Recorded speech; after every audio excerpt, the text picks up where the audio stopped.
रामायण में लक्ष्मण को जब शक्ति लगती है तो राम रोते हुए दिखाए जाते हैं। राम रोते हुए दिखाए जाते हैं। रोते हुए दिखाए गए हैं?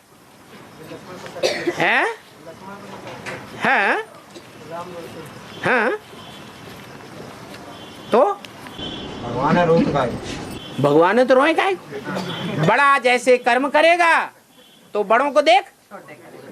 अगर कोई पे आपत्ति आ गई,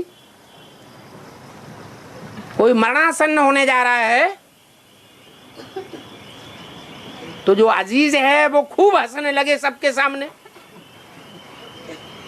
घी पूड़ी बांटने लगे, लोगों को खुशी दर्शित करने लगे, तो दुनिया भी क्या करेगी? है वो ही करेगी।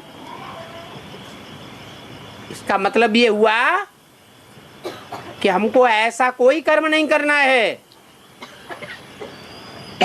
जिससे दुनिया को दुख हो जाए।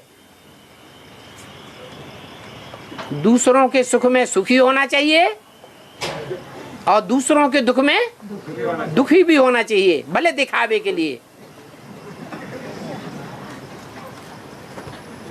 इतना ज्ञानी बन करके दिखाने की जरूरत नहीं है।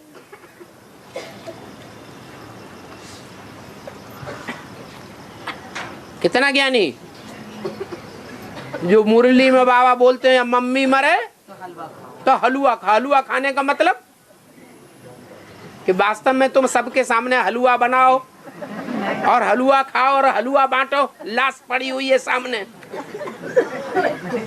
ये हलवा बताया क्या?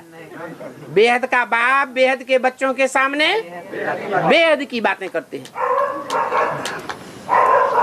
आत्मिक स्थिति की ऐसी शक्तिशाली स्टेज हो जैसे हलवा में शक्ति होती है कि जो रोने वाली आत्माएं हैं वो भी शांत होने लगे। ऐसी याद की स्टेज में टिक जाना चाहिए।